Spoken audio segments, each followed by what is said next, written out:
Hi, I'm Sam Riggall. I'm Chief Executive Officer of Sunrise Energy Metals, an ASX listed company. We are developing the world's first primary source of scandium in New South Wales, about 400 kilometres west of Sydney. This will be the first mine ever developed to produce primary scandium product, which will service the semiconductor industry, the aluminium alloy markets and the fuel cell industry. Sam, good to meet you. Right, I think it might be worth kind of giving people a bit of background on yourself, where you're from, what have you done relative to what you're trying to do here? I've had almost 35 years in the mining industry. A bit over a decade was spent at Rio Tinto in various roles across various commodities. I was very heavily tied up in the development of Mongolia's Oyu Tolgoi copper gold mine. That was almost a decade of work there. I then moved to head of business development and strategy at Ivanhoe Mines, where I worked on the Kamoa-Kakula development in the Congo. So very much a base metals background on big mine development. So with the project I'm working on now, I'm at the polar opposite of where I have been for most of my career, something very small, but something very niche and quite complex, but something that has tremendous value if we can deliver it well. Well, let's talk about that. Obviously, you've got your Sunrise Nickel Cobalt project, parked off to one side. Scandium, not too many people understand it, fairly esoteric to most. Let's talk about that. So there's an ex-China supply, which is much in need, given what China's done recently, isn't it? Yeah, that's right. In April this year, China imposed export restrictions on a handful of what we call critical minerals. One of those was scandium specifically, and they did that by declaring scandium a dual-use item, meaning it has both civilian and military application. So on the back of that, they imposed a number of regulations around export of scandium. And up till today, we still haven't seen any shipments of scandium leave China for Western markets. So this is important because China produces and supplies about 85% of the world's supply of refined chemical scandium, but also 100% of the world's metallized scandium, which is the form in which the chip industry needs the metal. Right, okay, so look, a market, you've had a great reaction in the market this year with the share price, and it's presumably off the back of what's been going on in China with regards to scandium. But I need to understand the extent of the market. So you've mentioned sort of alloy semiconductors, fuel cells, etc. But what's the big market for you? Where are you trying to sell this into eventually? The biggest consumer of scandium in the world is the United States. It's important to understand there is no big market for scandium. This is one of the smallest traded metal markets in the world. There's about 50 to 60 tonnes of scandium that's traded globally every year. That's not thousands, that's tonnes of material. So it's, even by rare earth standards, this is an exceptionally small market. And there's a good reason for that. One is scandium is not cheap to extract, so it's actually a relatively high value material, and therefore it tends to only appear or be supplied into sectors that are high value. So that's been one of the challenges. The second is, while scandium, like many rare earths, isn't geologically rare, it can be found in most parts of the world, it is controlled heavily by Chinese producers, and that's been one of the obstacles to actually encouraging wide-scale industrial development and adoption of the metal, because if you're building aircraft, if you're building cars, if you're building boats on the alloy space, or if you're building semiconductors or some of the most advanced chips, you want to see some diversification of supply to protect your supply chains, and that's been one of the challenges in growing demand over time. That's now starting, we think, to break down. To your comment earlier about byproduct, this is one of those metals where there has never been primary production. It's either been produced as a process of another metals production. So you might find, for example, a bit of scandium pulled out of nickel cobalt laterite mines in the Philippines, or you might find it pulled out of waste streams in China, usually at titanium pigment plants And those typically are the main sources today of where it comes from. Okay, now, trading is one thing. Usage is another, and I've got to look to the future in terms of growth. So, what amount of this is actually used in industry, and which amount is just traded around the globe? What's that do for you as well? So most of it is traded globally because almost all of it emanates from China. And as I said, the United States is the biggest consumer. So there's a very big one-way trade taking place there between China and the United States. Within the US, the biggest application for scandium is still in fuel cells, solid oxide fuel cells. And there's one principal user of that material, that's Bloom Energy, who have developed a fuel cell technology at which scandium lies at the heart of that technology. And why scandium is important in those fuel cells is that it allows them to operate at much lower temperature, which gives the fuel cell much longer operating life. There's much less deterioration and degradation of the cell. Now that's has been the largest market for almost a decade, and it still is. But what we are starting to see now is a much larger interest and adoption of scandium in the aluminum alloy market, which has always been probably the market of interest because it presents probably the largest volume opportunity for this market. This could be a market that moves quite easily from tens of tons to hundreds to thousands of tons off the back of aluminum alloy demand over the next decade. So, and why aluminum alloys? What's it do? Because when alloyed with aluminum, scandium has imparts a few properties. One is it's per atomic unit the most effective strengthening alloy for aluminum. So every 0.1% by weight of scandium added to aluminium or aluminum basically adds about 50 MPa of yield strength to that alloy. So you get very, very effective yield strength. But it also makes it corrosion resistant. It makes aluminium weldable, and it makes it more extrudable. So for things like aircraft frames and structures, you can actually save a lot of money in terms of not having to do rework. You can have stronger frames with less extrusion thickness. There are a whole lots of benefits in production for this material. So if the aluminium industry decides that it can get over the concerns around scalability and Chinese supply, or alternatives to Chinese supply, we see a very big market growing quite quickly. And what about the semiconductor market? Because I think there's other kind of critical minerals which are latching onto these AI data centers which are being built around the world. Is that a reality? Is that an opportunity for you? It's interestingly in one area, but not the expected area. So in AI, the interest is really coming in fuel cells, and we're seeing Bloom actually on quite an interesting run at the moment, because what these fuel cells that Bloom manufactures is able to do is to provide off-grid power solutions. You run a source of natural gas through these fuel cells.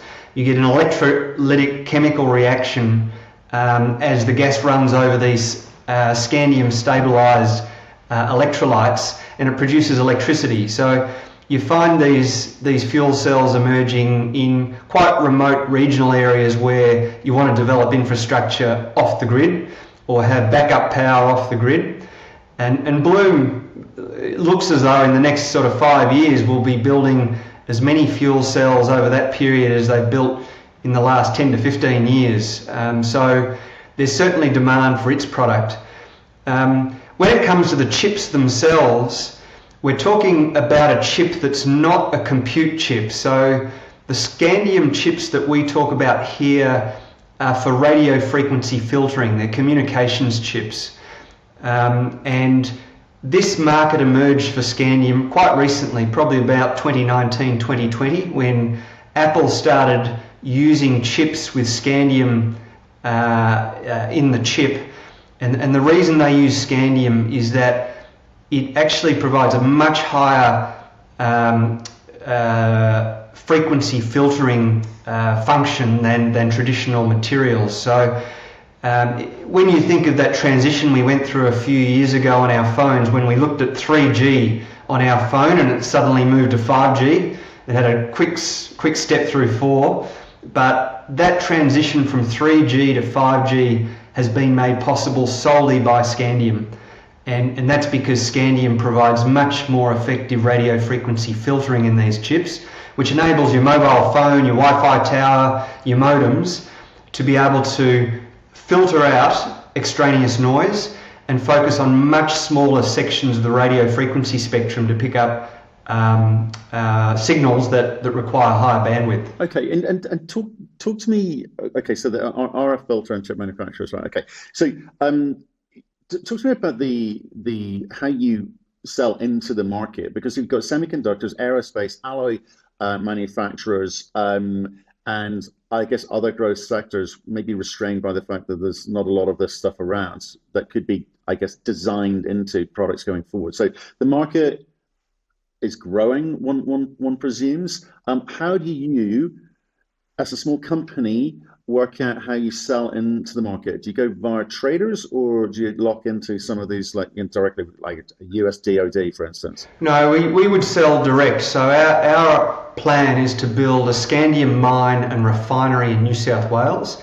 The refinery will take the crude Scandium hydroxide that we will produce at the intermediate stage between the mine and the refinery, and it will refine it to a very pure Scandium oxide. Now, Scandium oxide is typically the product that the market has traded in over the years, mostly because that's the product that Bloom Energy requires to make its electrolytes for its fuel cells. And as the largest customer, that's really been, I guess, the point of demand that most customers or suppliers have tried to satisfy. What we've seen, though, is that, as I said earlier, the move to chips requires Scandium metal, pure Scandium metal. And what happens to this metal is that it's alloyed with aluminium, and you produce these large sputtering targets. They look like big discuses, which then go into PVD vacuum chambers. Physical vapor deposition vacuum chambers then bombard those discus-like metal products with ionic radiation, dislodge the atoms, and then combine it with nitrogen in that vacuum to create these thin films that go into the chips. So you have these nanometer thick aluminium scandium nitride thin films that are at the heart of these radio frequency chips. So we see a future for both oxide and metal. And as we design our project, we will produce an oxide, but also have the ability to convert to metal, most likely in the United States for the chip industry. Okay, so you've had to kind of get up the learning curve quite quickly on this one. How are you with regards to hiring of people who understand the market, and I guess more importantly for you at this point, the technical capabilities that you're going to need to put in place? Yeah, interestingly, the flow sheet is not markedly different to a lot of flow sheets you see in mining, hydrometallurgical in particular. So there's a leaching circuit at the front. You start with ore, you leach it in an autoclave. At nickel laterite operations, autoclaves are well known. In our case, it's about 1/30th the size, so it's probably only about 6 to 8 meters long. It's a very small autoclave. We'd be processing about 65,000 tons a year of ore through that autoclave. Once you've put the ore in the autoclave, the scandium is extracted or leached into solution under high temperature and pressure with acid. What you get out of the back of the autoclave is a pulp. But the scandium is mostly in solution. You take that pulp and then you strip the scandium from it. You can do solid liquid separation, you can use ion exchange, there are lots of different approaches to stripping the scandium, but what you then are left with is a very high concentration scandium eluate. And we take that eluate and then we refine it to remove the remaining impurities to get a very high concentration scandium oxide at the end. So there's nothing technologically unique or untested in this flow sheet. It operates in lots of flow sheets around the world. It's just asking it to focus on a material that's relatively low concentration, and therefore making sure your recoveries are efficient is really important in the process. Okay, and I'm about to get into the upcoming feasibility study details, but how do you understand the scandium pricing in the market, whether for oxide or metals, given the sort of small nature of this like fairly opaque market as well. Yeah, look, like most critical minerals markets, there are two. There's a Chinese market and there's a non-Chinese market. One of the challenges with the scandium market is that given everything is either produced as byproduct or waste, there is no effective cost curve for the scandium market. It depends on the assumptions you make about how much cost gets allocated to one metal or one waste product, and that makes it quite challenging to forecast pricing. And much like rare earths, what you see is that China will regularly price material below the cost of production, and that's simply because the scandium can be produced, or the rare earths materials can be produced from a much larger industrial process which can carry the cost. So that's always been one of the challenges. How do you compete with China in this market? That's why a lot of these initiatives and policies you see emerging in the US now are really important. There is no point considering primary scandium supply if you believe China is going to continue to be the major supply source for Western industry. We're convinced that can't be the case. It's unsustainable, and you already see the United States as the world's largest customer of scandium saying they're not going to allow that for the future. So we now have to look at what are the alternatives to Chinese sources of supply. It might be primary supply like us. It might be Western attempts to produce byproduct elsewhere. It might be Western attempts to do waste treatment elsewhere to pull scandium. As I say, it's not geologically scarce. There's scandium sources everywhere. But when you look at primary mine supply, particularly high concentration, you cannot find a lower cost point than what you will get out of the ground in central New South Wales. It is geologically unique. It's extremely high grade. To give you a benchmark, China extracts scandium at about 10 to 20 parts per million out of its waste streams. Our head grade into the mill will be about 600 to 700 ppm. So you've got a factor of 70 in terms of grade or concentration you start with. And yes, you'll have other costs that they won't have, that you will have as a miner, but that gives you a very, very large head start in terms of what you can do in terms of pricing and cost points. It does, but say from banking or when you come to FID, you're going to need to raise some capital, presumably, and we'll get into how much potentially in a second. But with the end customer, is being pure play better than buying in the market where you hope that there's enough byproduct out there for you? Is the kind of security an important component, and can you fix in pricing when you're having those discussions? Look, as I said earlier, the byproduct has played a part in restraining the growth of the industry, because whenever an aluminum customer looks at scandium as an option, as an alloy for its products, one of the first questions it will ask, well, if we adopt this material and we want to put it in mainstream application, what is the potential to get the supply we need? Unfortunately, with byproduct or waste product, you're limited in the scalability. And part of that is simply because with byproducts, volume is going to be dictated by the primary product. So it's not going to be the tail wagging the dog in most cases. And with waste production, you've got to replicate capital over and over again. It's the waste sources that are available are very geographically distributed. So you need to keep building new extraction circuits wherever you go to a new pigment plant, for example, in China.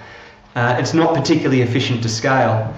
So for us, having a large ore deposit that's high grade in one location gives us the option to scale from 50 tonnes to 200 tonnes very cheaply and very quickly if we need to.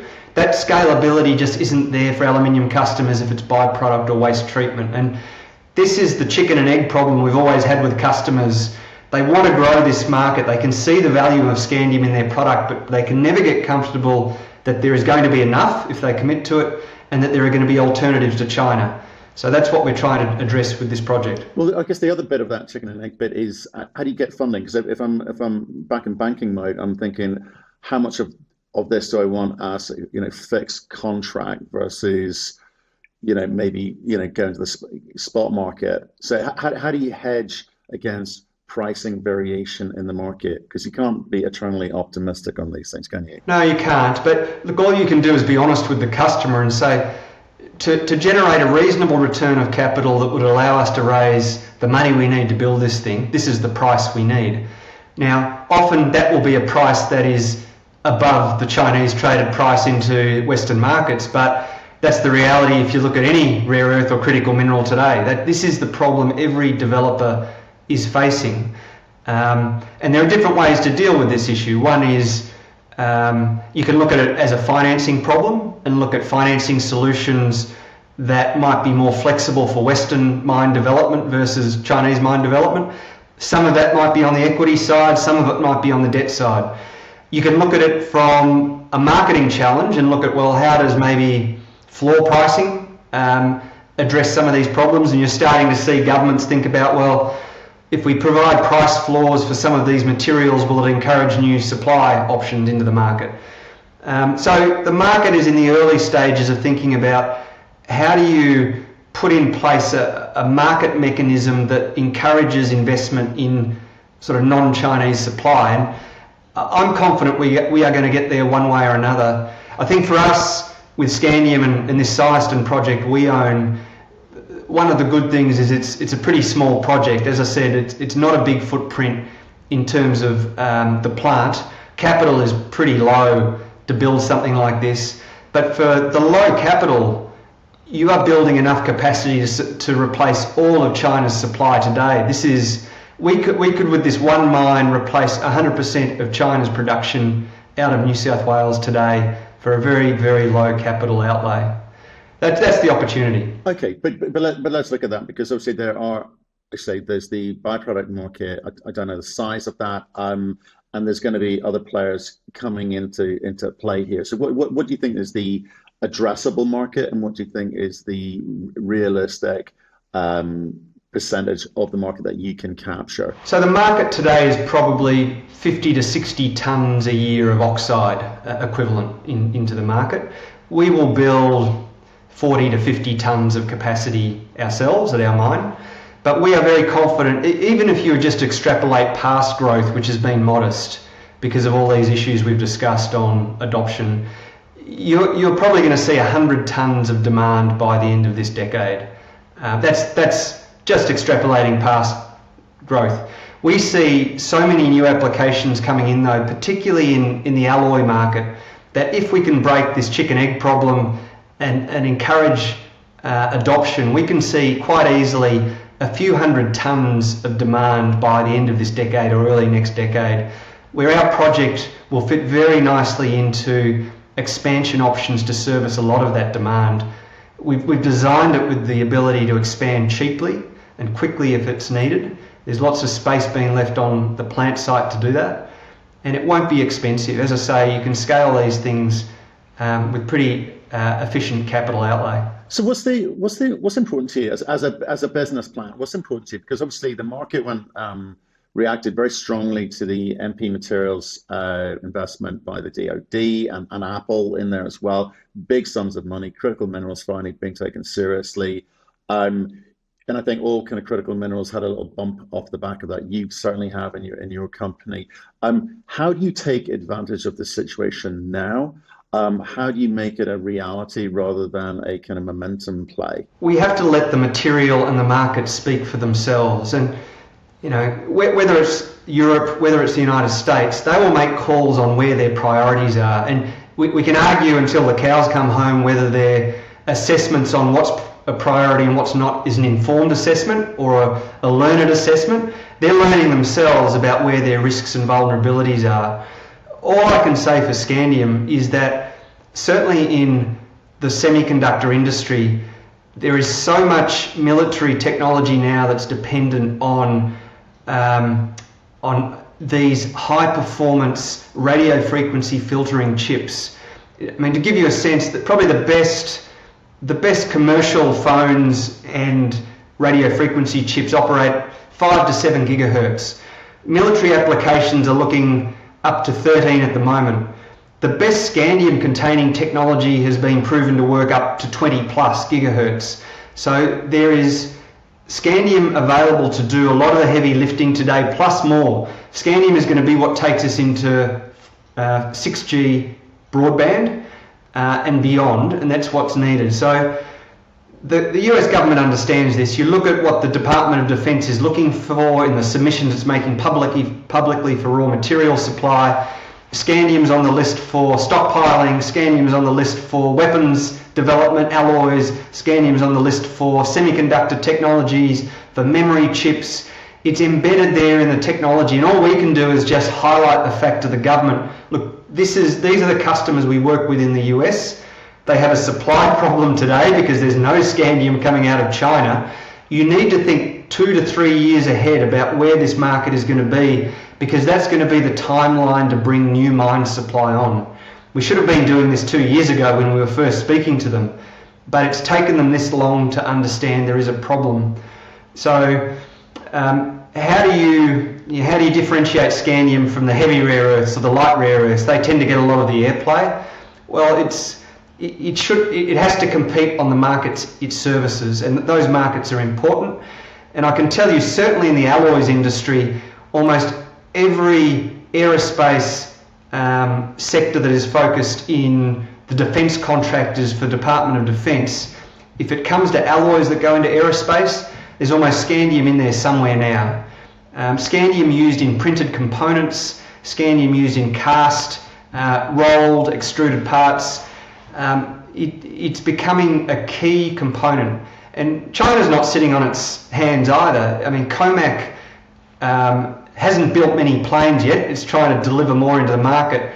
But we see that scandium is probably going to be a really important part, even in their commercial aviation business. So leaving aside military, it's going to have we think, strong tailwinds for growing demand over the next decade. What about, and again, just coming back to the business plan of the strategy, the optionality. And I understand it's early days, but we're talking about oxides and metals at the moment. But is there an opportunity for you to look at how you stop being valued as a mining project and maybe more as a specialty tech materials company? I'm thinking IperionX and titanium, for instance, have done rather well by making that move. Yeah, there's definitely scope for us to think about moving further downstream, and that's a bit of work we are currently doing in the United States. We can build or buy in the United States. There is capacity and knowledge in the US about how to metallize rare earths generally, and I put scandium in that basket as well. There are companies that do metallization of rare earths in the United States. It has been relatively small volumes because they've just been an adjunct to what is effectively a Chinese market. But that capacity exists and it's being expanded. So one of the decisions for us is, do we build and do it ourselves, or do we buy someone else's capacity or capability and maybe toll process in the United States? So we'll work through those issues. But to your point, there is the capacity for us to do a lot more in value adding to how scandium enters the market. At the moment, because most of it is oxide and it's being driven by Bloom's needs, it's an extremely inefficient market. There are a lot of yield losses in converting oxide into different products.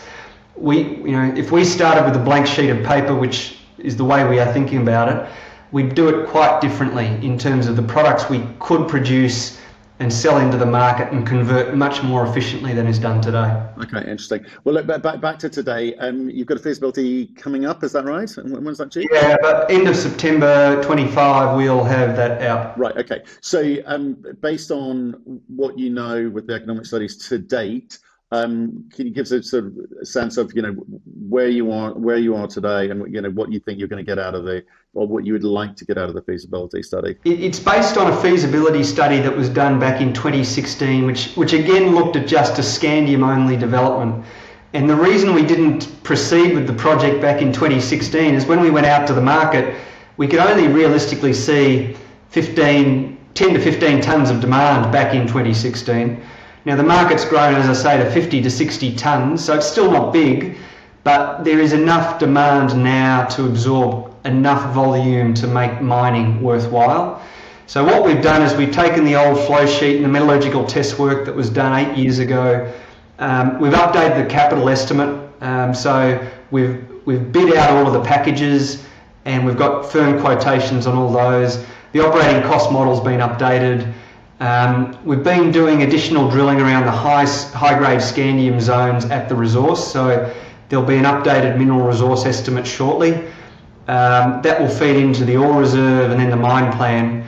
All of that then delivers the feasibility study. So the focus is low capital, low operating cost, quick to market. You know, we're targeting 18 months to build, the 6-month ramp up, and then, a 6-month commissioning period, and then maybe a 12-month ramp up period after that. Right. Okay. So you got a sense of what the capex will be. You're intimating earlier that it won't be significant given the size of the. I can't tell you yet, but to give you I guess an estimate, back in 2016 when we did the capital estimate, it was about 75 million US. So over the 8 years, if you escalate it by another sort of 40%, which is general mining industry escalation, that'll give you sort of a sense roughly where we are today. Okay, so in terms of balance sheet today to kind of get you through feasibility and beyond, are you going to need to raise more money? Are you going to need to talk to strategics? Is the Australian or US government stepping in with loans, grants or tax credits? Yes to all of the above. We will need money, obviously, to build. There's plenty of cash in treasury at the moment to do the work we are doing. We are basically pens down on all the technical work, all the engineering is completed. So now the focus is on financing. For the financing, you know, for small metal markets like this, particularly these niche metals, debt is a challenge, and that's just obviously a function of, you know, debt markets like long-term offtake, fixed pricing, large volumes. It's a challenge. That said, what we're seeing, and certainly the MP deal was a good example of that, when government money leans in, usually export credit agencies lean in shortly after, and that's what you see with Exim Bank with its specialty programs on critical minerals. It's what you'll see with EFA, I think, over time as well. So for me at the moment, the focus is, given the interest in rare earths and these critical minerals in the United States and in some other markets, it's not just a US story, but let's see where we can get to with interest from customers and government support around the project. And government support can take lots of different mechanisms. It might be funding, it could be things like price support, it could be stockpiles. There are different ways to approach this. And the way to ensure that you have some success, we feel, is to make sure that the local customers are behind the project as well. So, you know, we've got a strategy now where we have, I think, a good network of customers or potential customers who want to see diversified supply. We have good networks into government agencies that recognise scandium is important, and to us that's the next piece in sort of filling the financing gap for the project. Right, and for people looking into this space, you know, they make, as I think you have, commented to, you know, the rare earths market. You've seen this sort of very erratic pricing historically in this space. How do you kind of flatten those curves, or do you think because the kind of growth profile you're outlining, it will naturally flatten, and that those sort of shocks won't necessarily be there going forward? Yeah, look, it depends. In markets where scandium is actually a very small portion of the total cost of the final product, there's actually quite a high propensity to pay for the material. If it's going into a critical component in an F-35 fighter jet, they don't really care what they pay at the end of the day. Whereas if it goes into a solid oxide fuel cell where pricing is really important to the delivered cost of energy, and scandium is actually a big part of the fuel cell, then it's a much more price sensitive market, and you will see a lot of price pressure. But bizarrely, if you look at the history of scandium pricing, when we looked at our first feasibility study back in 2016, prices were about $1,500 to $2,000 a kilo scandium oxide. Now, in 8 years, the only suppliers in the market have been Chinese, and they've managed to compete themselves down to about half that price today in the Chinese market. And that's just a fact. That's actually pretty common in Chinese markets. They will compete themselves out of business. What we've seen in the Chinese market's been fascinating, that the 3 or 4 big Chinese scandium producers that we were engaged in back with in 2016 have now all been consolidated under one company. They proved to be unprofitable at the prices they were competing against each other at, and they're now all owned by China's largest titanium pigment producer, who is obviously the source of their waste feed for them to supply. But it's a very Chinese playbook in that compete to the death, and when you are almost on the verge of death, we'll come in and rescue you and put you under a much larger organisation to keep you afloat. You've got to remember, China thinks of these materials as loss leaders for building more valuable industries further downstream. They don't care if their mining industries for these materials make a loss, make a profit. There's often quite a lot of cross ownership along the supply chain. They share risk quite effectively, but the aim is to make sure that they've got enough raw materials to be dominant downstream. And this is the piece that Western governments are slowly waking up to, that to find sources of supply and to create a more level playing field, you can't just let markets determine where capital is allocated here, because we will never win this competition. We can't, because it's not a level playing field.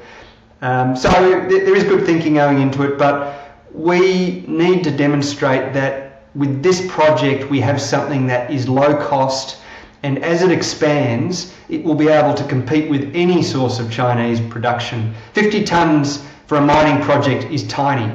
It really is. Given the projects I've worked on in my career, a bit embarrassing that I'm bringing this to market, but so be it, this is what I'm bringing.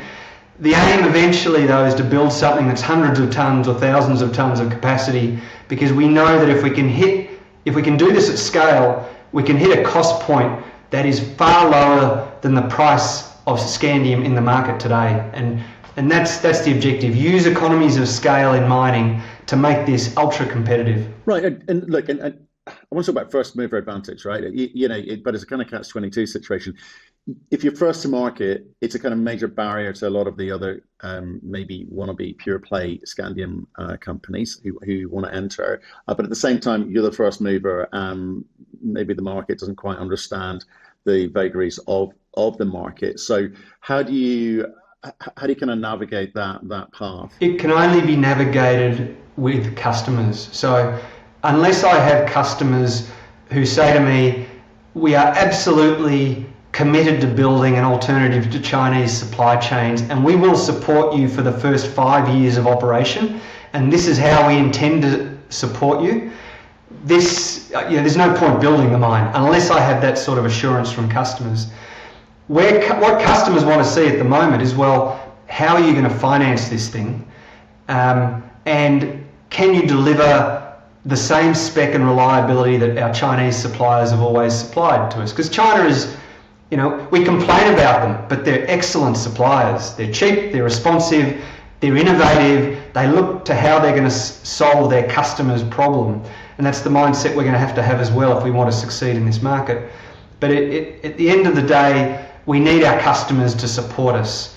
And that's the piece of the puzzle we've been putting in place over the last 12 months, working with the semiconductor supply chain, with the big defence primes, with the aluminium industry, and with the solid oxide fuel cell customer base. Here is what it takes to build a new source of supply. There is going to be first mover advantage, but there will be others who will come on behind us. If we can grow this market, there'll be other projects that will get built behind this one as well. Right, okay, and just finish off, because I'm very conscious of time here. You're going to have to, you put out the feasibility study, and what's that going to tell these potential partners, off-takers, etc., in terms of your ability, not in terms of what you believe the cost base will be and what you're going to need to be able to put this thing into place, but also technically, what will it demonstrate to those partners? Yeah, well, technically we can only demonstrate what we've done to bring the project forward, but there's been an enormous amount of metallurgical tech work. We've run 3 separate piloting campaigns. There's been so much technical work done on this project. We produced samples for customers which went back out in 2016 to hit the spec on all of their product requirements they needed. So we know we can make the oxide to the spec that's required by customers, and customers are quite happy with it. There's always obviously construction risk and commissioning risk, but you deal with that, and that's part of what the mining industry does. But look at examples of companies that have been where we've been. Linus was a great example, almost a decade and a half or 2 decades ago. I sold that project to Linus when I was at Rio Tinto in those days, and people forget that it was a really bumpy, difficult start.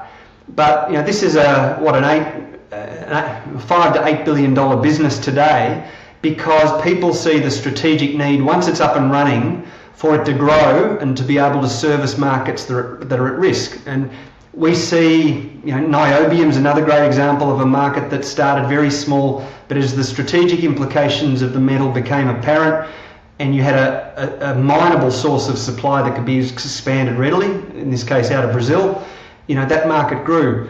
We're trying to do the same for Scandium. It's early days, and yes, there always is risk being a first mover, but we're very confident we can produce the product that customers need, but customers need to support us in this. There's also the issue that customers are finding with these new regulations out of China, that even if China reopens these export markets, it's an almost unworkable system of regulations they're going to have to adhere to. They're going to have to provide details about the final products that the Scandium is going into, the compositions and specs of the alloy that are going to be used, who are their traders that they use, which bonded warehouses do they hit from China all the way through to the final product. If you're supplying the US Department of Defense, there is absolutely no way you can comply with any of these regulations China is imposing on you as a customer. So there's just going to be inherent limitations that Chinese supply will never be able to service in Western markets going forward, and that's a bit of a risk because we don't know what the market will look like in 2, 3, 4 or 5 years, but we're pretty confident when we speak now to US customers and European customers that they see this as an insurmountable problem and they need a solution to it today. So this is what we're offering them. Okay, and just one last one on Sunrise, obviously nickel cobalt. Has it got value on the balance sheet today? What are you going to be doing with it? It's a completely written off project on the balance sheet, the nickel cobalt asset. We still think it has enormous value. It's the largest deposit of cobalt in the world outside the Democratic Republic of Congo, and it's actually pretty reasonable cobalt grades. So what has happened in the last few years is that just the market has been destroyed by an enormous amount of Chinese funded capacity that's been built in Indonesia. Indonesian supply now makes up about 2/3 of world nickel supply. Western nickel supply has been shut. There are plants closing all around the world. Australia has been one of the big casualties. When I look at this market, it's a market like all Chinese dominated markets. It's slowly concentrating in one location through one set of suppliers, and the question you have to ask is that really going to be sustainable in the long run as well.